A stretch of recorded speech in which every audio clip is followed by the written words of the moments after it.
This segment brought to you by Kansas Wheat. Learn more at rediscoverwheat.org. I'm Brityne Rucker, and this is Ag AM in Kansas. I am at the 2020 Midwest Cover Crop Conference, and a big discussion at the conference is weed suppression from cover crops. And speaking on that topic is Sarah Lancaster from Kansas State University. So, Sarah, cover crops can play a huge role in the suppression of weeds. Cover crops absolutely can play a huge role in the suppression of weeds, Brityne.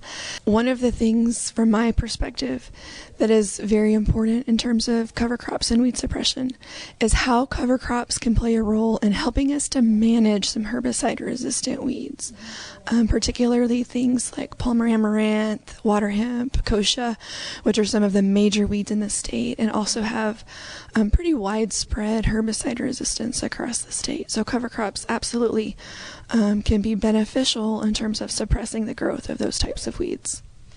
And variety selection plays a huge role in that.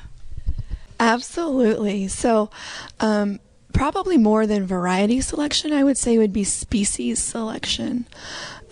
When you think about growing cover crops for weed suppression, it's important to think about biomass production by that cover crop. So in general, grasses, cereal rye is one that is used a lot for this purpose. Grasses tend to be pretty aggressive growers and produce a lot of biomass that can then turn around and suppress weeds. If you're looking for a spring planted crop, something like oats also provides a lot of weed suppression. Now, planting is also a huge factor in consideration of cover crops. Yes, so when we think about managing weeds with cover crops and planting date, one of the key things to think about is when will your target weed emerge? Because you want to make sure that you have that cover crop in place before that weed emerges, so that cover crop will effectively outcompete that weed for the resources that are needed. Cover crop termination is always a question for crop producers, especially in Kansas, where we have such a variety of moisture conditions that interact with that cover crop termination date to affect not only weed control, but the overall productivity of that crop production system.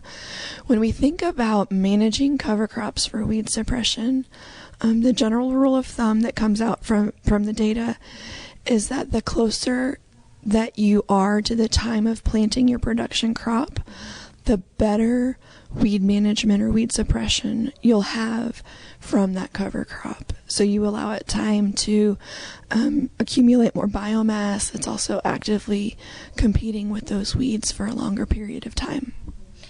So you're really encouraging producers to really get on the ball and plant their cover crops as soon as they can after harvesting. That would definitely be a recommended practice, especially when we think about things like kochia or mare's tail horseweed.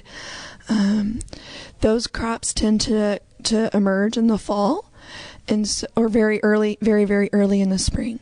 And so if you can have your cover crop established shortly after you harvest your preceding production crop, you'll have better results in terms of weed suppression with those in general. Right.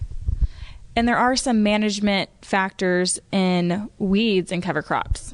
Absolutely. So the three kind of main factors to think about that growers can control would be your planting date, your species selection, and your termination timing.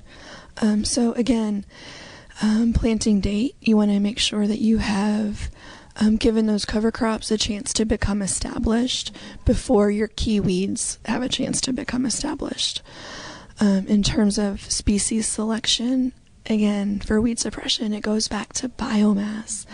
And so choosing species of cover crops that produce a lot of biomass at the key times for your target weeds. Some crops are better at producing fall biomass, some are better at producing spring biomass. But having that biomass in place and choosing a cover crop type, particularly grasses, but also brassicas to some degree, that can produce a lot of biomass. And then the third would be termination. And so what we find from termination is that how you choose to terminate your cover crop doesn't matter. So if you're in a situation where you would like to reduce reliance on herbicides and terminate your cover crop with a mechanical method like rolling, then that's okay as long as you have your timing correct. We're going to take a short break, and when we come back, we'll have more with Sarah Lancaster at the 2020 Midwest Cover Crops Conference.